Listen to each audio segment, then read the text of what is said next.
Of nursing and science की तरफ से आज मैं आपको होम हेल्थ एड के बारे में कुछ आवश्यक जानकारी देना चाहती हूँ और साथ ही साथ ये बताना चाहती हूँ कि होम हेल्थ एड में होम हेल्थ केयर नर्स की क्या महत्वपूर्ण भूमिका होती है।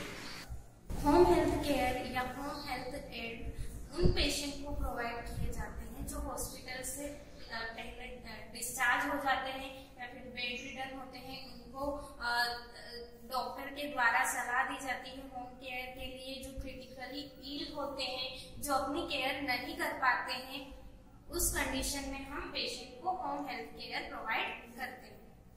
अब मैं आपको बताना चाहती हूँ कि होम हेल्थ नर्स की क्या क्या भूमिकाएं, महत्वपूर्ण भूमिकाएं होती है।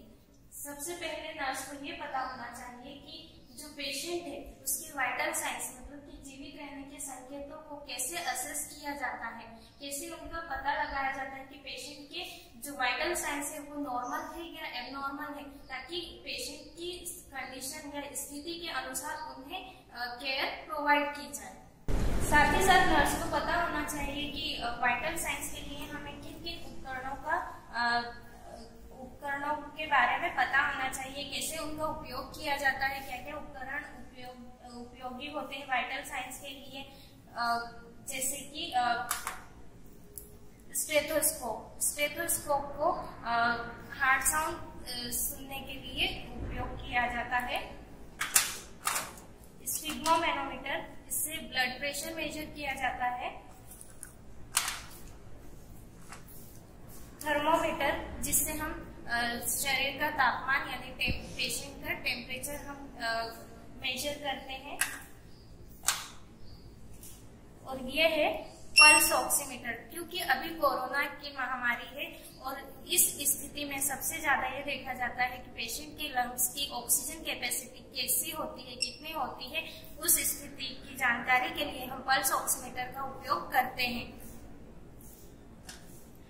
जो ऑक्सीजन सेचुरेशन होता है पेशेंट का वो 95 से 100 के बीच में होता है। अगर इससे कम होता है तो उस स्थिति में हमें डॉक्टर से सलाह परामर्श लेकर पेशेंट को रेफर करना चाहिए। अगर हमारे पास जनरली घर के सदस्य अगर पेशेंट की केयर कर रहे हैं और उस समय पर नर्स नहीं है और उस समय पर हमारे पास कोई उपकरण भी नहीं है, तो उस स्थिति में पेशेंट के जीवित रहने के संकेत यानी कि वाइटल साइंस के बारे में हमको कैसे पता लगाना चाहिए, ये मैं आपको बताना चाहती हूँ। जनरली थर्मोमीटर तो अधिकतर घरों में उपलब्ध होता है फर्स्ट एड किट में। तो हम जैसे हमारे पास कोई उपकरण नहीं है तो उस स्थिति में हम पेशेंट की पल्स को चेक करते हैं। यहाँ पर घड़ी की सहायता से 1 मिनट तक पल्स चेक करेंगे। फिर जो पेशेंट का रेस्पिरेशन होता है, या तो हम अपना हैंड है उसको पेशेंट की नोज के पास रखकर हम पेशेंट का जो रेस्पिरेशन होता है, रेस्पिरेटरी मूवमेंट्स होती है, उनको असेस कर सकते हैं। या फिर एब्डोमिनल मूवमेंट्स के थ्रू भी हम क्या कर सकते हैं, पेशेंट का रेस्पिरेशन चेक कर सकते हैं। अगर टेम्परेचर चेक करना है तो उस स्थिति को पता लगाने के लिए हम पेशेंट के फोरहेड पर अपना हाथ रखकर चेक कर सकते हैं। पल्स रेट होता है वो 60 to 100 बीट्स पर मिनट होता है और जो रेस्पिरेशन रेट होता है वो 16 to 20 बीट्स पर मिनट होता है। और जो हमारा नॉर्मल टेम्परेचर होता है वो 98.6 डिग्री फ़ारेनहाइट होता है। और अगर इससे कम या ज्यादा होता है तो उस स्थिति को हमको डॉक्टर को बताना चाहिए।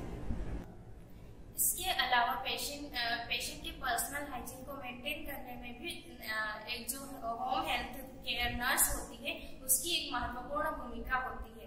क्योंकि जो पर्सनल हाइजीन के द्वारा जो पेशेंट है, पेशेंट की रिकवरी बहुत जल्दी होती है और इसकी महत्वपूर्ण भूमिका होती है पेशेंट की रिकवरी में।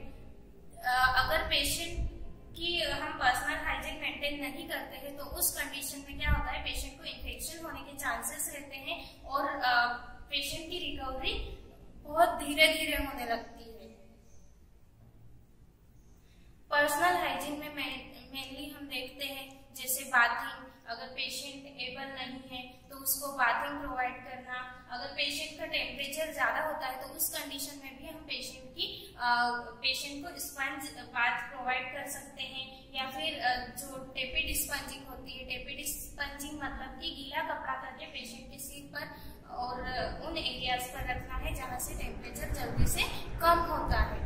इसके अलावा पेशेंट की ओरल केयर पर भी ध्यान देना चाहिए। नर्स को पता होना चाहिए कि पेशेंट को ओरल केयर कैसे प्रोवाइड करना है। अगर कॉन्शियस पेशेंट है तो कॉन्शियस पेशेंट को कैसे ओरल केयर प्रोवाइड करना है। अगर पेशेंट अनकॉन्शियस है तो उस कंडीशन में पेशेंट को कैसे ओरल केयर प्रोवाइड करना है। उसके अलावा पेशेंट की बैक केयर और हेयर केयर कैसे प्रोवाइड करना है, क्योंकि जब पेशेंट की ग्रूमिंग मेंटेन होती है, पर्सनल हाइजीन मेंटेन होता है तो उसकी रिकवरी बहुत जल्दी होती है और पेशेंट कंफर्टेबल फील करता है। इसके अलावा नर्स को ये भी पता होना चाहिए कि पेशेंट को बार बार उसकी जो पोजिशनिंग है वो चेंज करती रहे ताकि जो प्रेशर पॉइंट है वहां पर प्रेशर ना पड़े और पेशेंट को घाव ना हो। जो होम हेल्थ केयर नर्स होती है उसको पता होना चाहिए कि पेशेंट को अगर पेशेंट की जो ईटिंग और ड्रिंकिंग नीड्स है उनको कैसे फुलफिल किया जाए।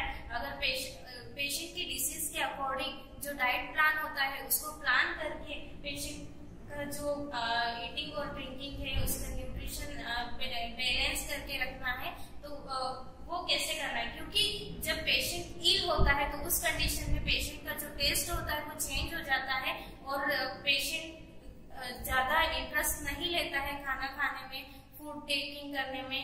और उस हिसाब से जब पेशेंट की कंडीशन के अकॉर्डिंग नर्स को पेशेंट को जो न्यूट्रिशनल नीड्स होती है वो फुलफिल करना आना चाहिए और पेशेंट को ज्यादा से ज्यादा फ्लूइड बैलेंस मेंटेन करना चाहिए।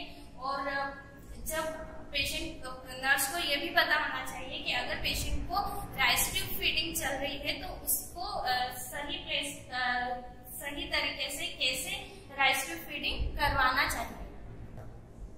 इसके साथ ही साथ नर्स को पता होना चाहिए अगर डॉक्टर ने कोई मेडिकेशन एडमिनिस्टर करने के लिए प्रिस्क्राइब की है तो उसका राइट जो ड्रग एडमिनिस्ट्रेशन के 6 राइट्स होते हैं वो फॉलो करके एक पेशेंट को ड्रग एडमिनिस्टर करना चाहिए। और अगर पेशेंट को वुंड है तो वुंड ड्रेसिंग भी करना आना चाहिए और कैसे वुंड ड्रेसिंग करना है, किस तरीके से करना है, अच्छे एसेप्टिक टेक्निक को यूज करके वुंड ड्रेसिंग करना आना चाहिए। इसके अलावा पेशेंट को अगर ऑक्सीजन चल रहा है तो उस कंडीशन में भी ऑक्सीजन एडमिनिस्ट्रेशन करना आना चाहिए। इसके साथ ही साथ नर्स को ये पता होना चाहिए कि इन्फेक्शन कंट्रोल पॉलिसीज क्या क्या होती है और उनको कैसे मैनेज किया जाता है। जैसे इन्फेक्शन कंट्रोल के थ्रू हम क्या कर सकते हैं, जो पेशेंट को इन्फेक्शन होने के चांसेस होते हैं वो कम हो जाते हैं और पेशेंट की रिकवरी अच्छे से होती है। और इन्फेक्शन कंट्रोल में मेनली हमको बायोमेडिकल वेस्ट मैनेजमेंट का पता होना चाहिए कि हमको प्रॉपरली किस बकेट में कौन सा वेस्ट कलेक्ट करना चाहिए। इसके अलावा साथ ही साथ अगर घर के सदस्य भी पेशेंट की केयर कर रहे हैं या नर्स भी पेशेंट की केयर कर रही है तो उस कंडीशन में पेशेंट को टच करने से पहले या पेशेंट की केयर करने के बाद hand washing properly hand washing करना चाहिए।